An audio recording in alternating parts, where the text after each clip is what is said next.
and welcome to Grandma Jane's Attic. I'm not a grandma, my name is Devon, and my house doesn't even have an attic. So what are we doing here? I'm here to tell you all about my love of fiber. So each week you can expect to hear about what works do I have in progress, what have I finished, and anything new and exciting that I've purchased. Something about me, I love impulse buying, usually around yarn.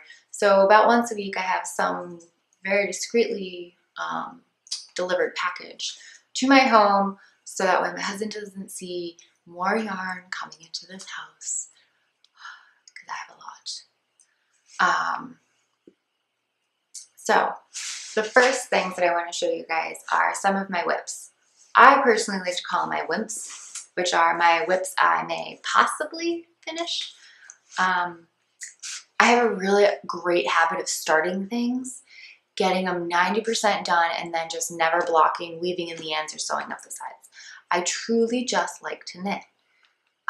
So one way that I have found to make me better at finishing my projects is through knit-alongs. And this year I have participated in the Knit Collage Spring Summer Knit-Along, and I'm super excited about it. I love following Knit Collage on Instagram. I love the yarn. It's all chunky weight.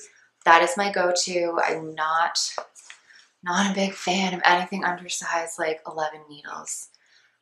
Yeah, they just, no. But here is this summer and spring's knit-along. She puts out about, I think, 8 to 10 patterns in the season where a knit-along is going to be, and then we get to vote on what we want. So I actually voted for the garden party sweater, which is right here. But I chose to do the Sunwoven tank. I have a lot of long knit sweaters. I don't know how many more I need or how many more I should make. So I decided to do something I've never done before. But one thing I do love about this pattern is it actually uses all of her yarns through a mini skein. So I am in week 2. I'm on track. I'm not behind yet, and I haven't like blown through it in the first week like I did with the fall knit-along. I can explain that a little later. But here's where I am so far. I mean, this is just, I just love all of this yarn. So you have her Spun Cloud yarn, which I personally love. It's a bulky weight, super bulky weight yarn, and it has each skein, depending on the color, has a certain metallic tinsel woven through it. Followed by that is this really interesting, every single person, I love knit-alongs, especially on Facebook and in social media, because everyone that's done this, we've all ripped it out at least twice, thinking we messed up this crossover row. And it's not messed up at all. That's what it's supposed to look like, I guess, before we block it. Followed by that, we have the daisy chain yarn, which again, I super love this yarn. I don't know where the daisies are, but there's actually little daisies woven into it. There's this really cool color work section in this, followed by some more just of I don't know what color that is. I should be better at that, but yeah, it has all of the yarns in it. And it's on size 17 needles, so this is going to blow through for me tonight. This is probably what I want to finish the whole back of it tonight. It's very interesting. One thing I love about Knit Collage is the yarns are interesting. So you have the Spun Cloud is also a thick and thin yarn. It's usually not my jam, but I do love this. I do love this. And my other favorite from Knit Collage is actually the Wildflower Yarn, which is cotton yarn, and I believe it's from scraps of saris. So all of her yarn is from India. She has women hand spun each skein of yarn. If you follow her stories, like she just had a trip to India a few months ago, and it was, oh God, it looked amazing. And the women that do all of this look pretty awesome too. So I say projects go to die when I have a lot of yarns. Yeah.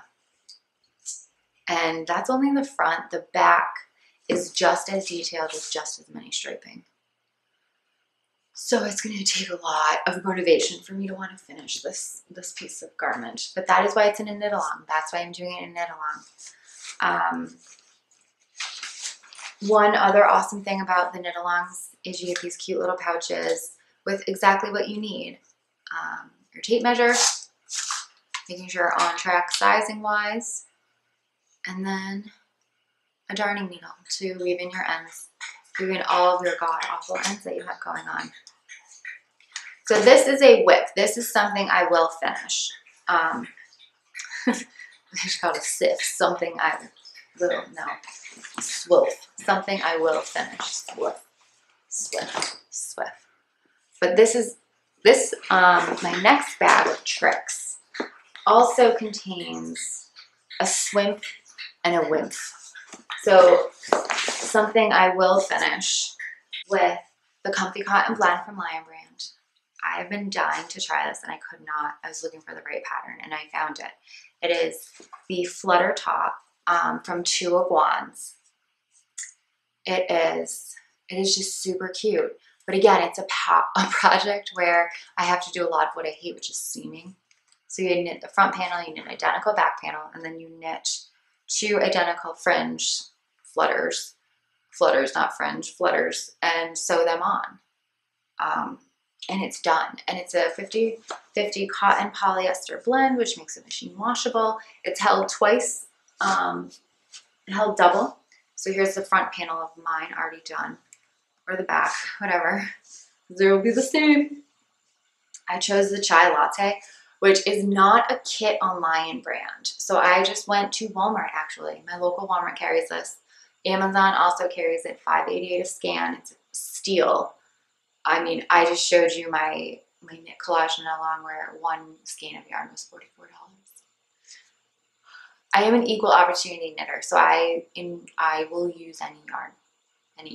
I actually prefer, I hate to say it, but I like the cheaper yarn.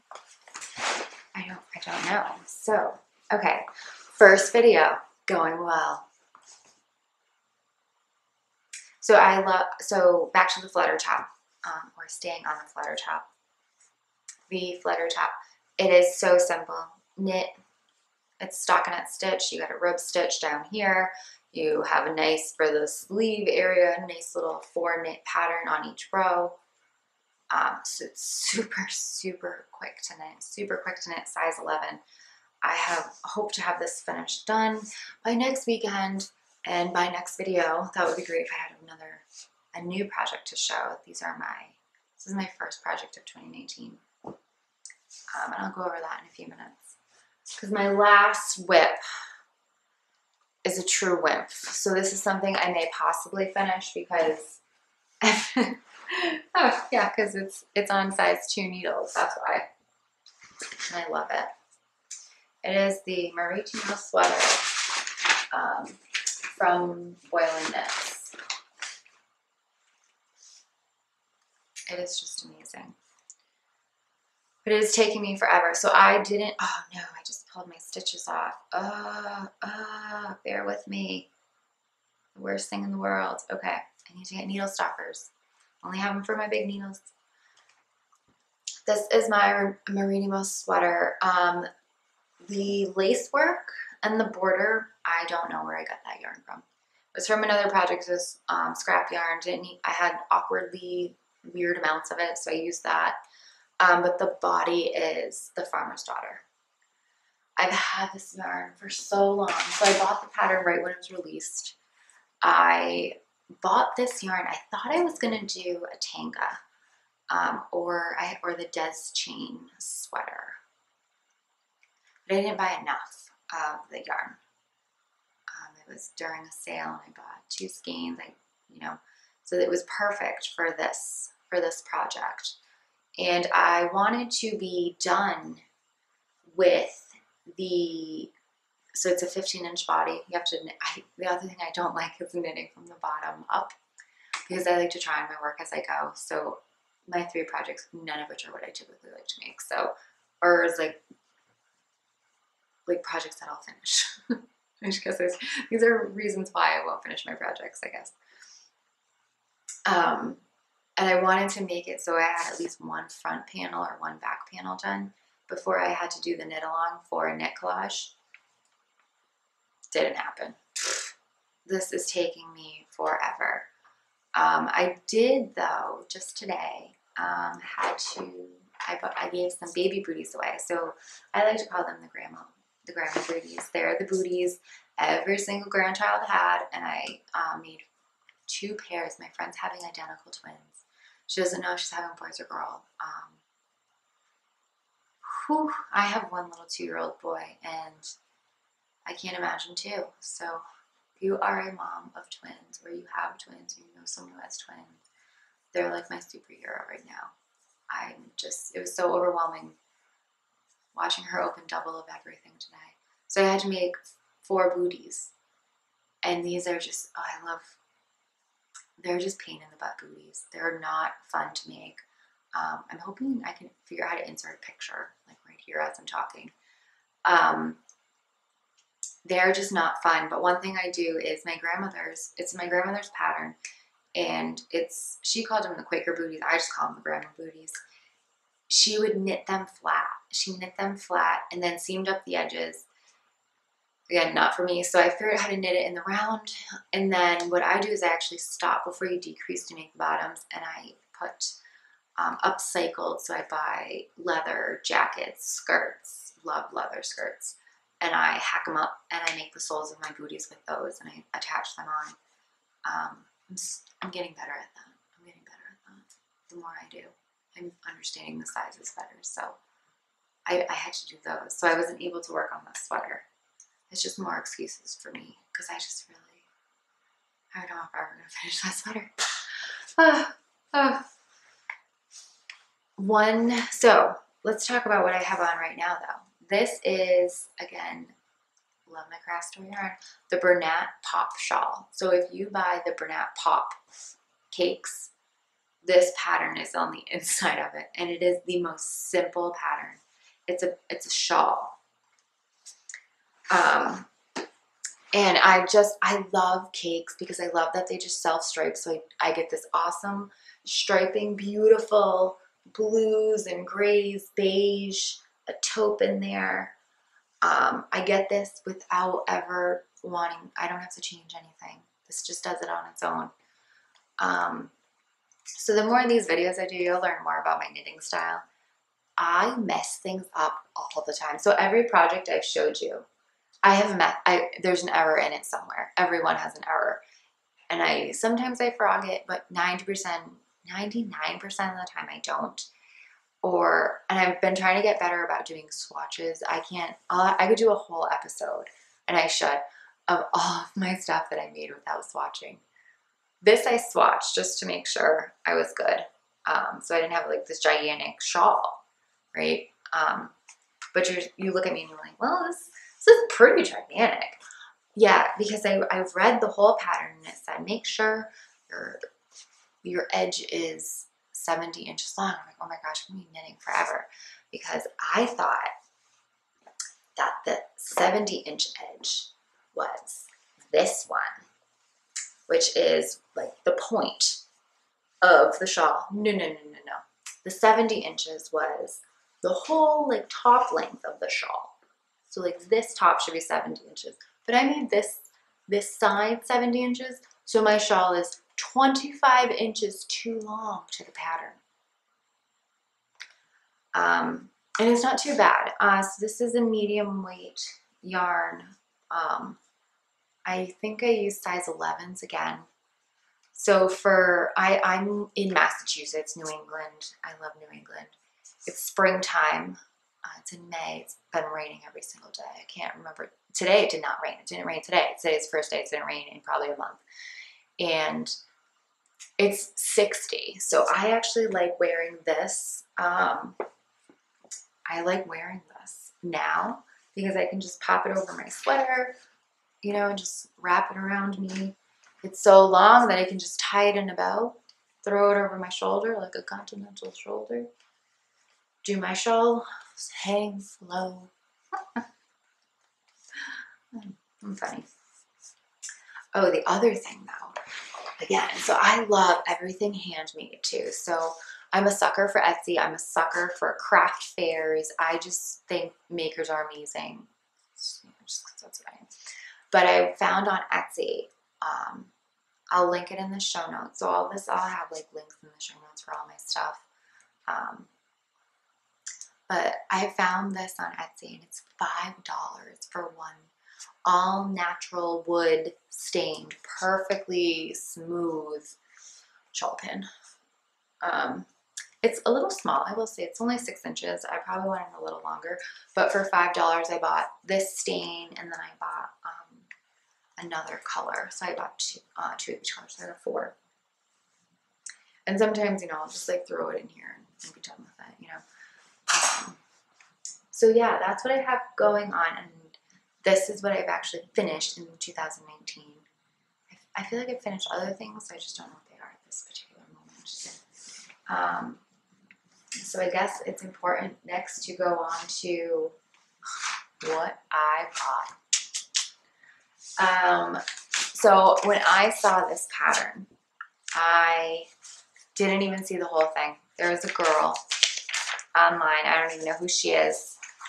I think it was in one of my hashtags I follow, like the yarn inspirations or something.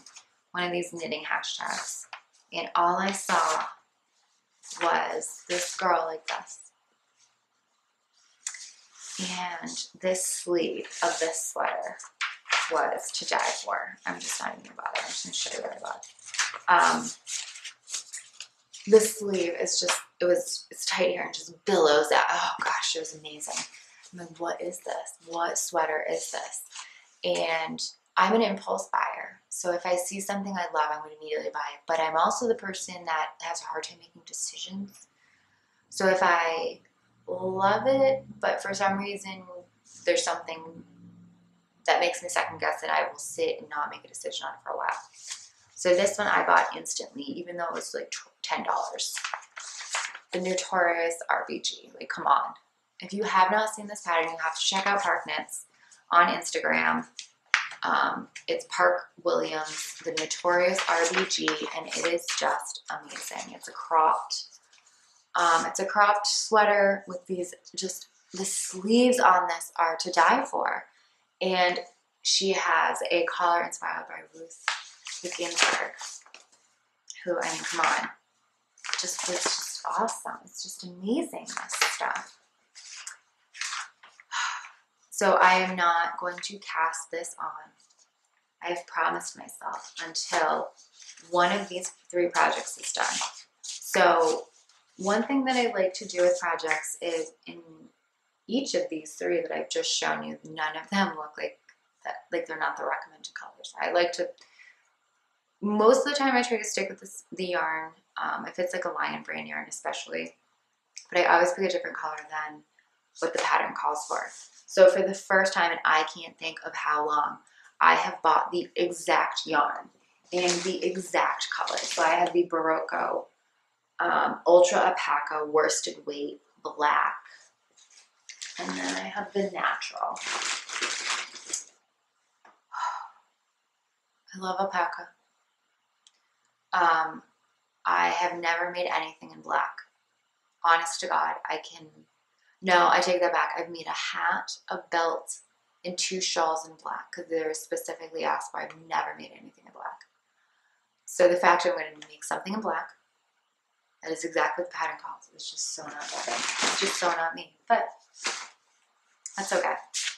A little about me. So mine's Devon. I live in Massachusetts. I live in Central Mass, southwest of Worcester. You know where that is, about an hour west of Boston. Everyone knows Boston. I am an engineer.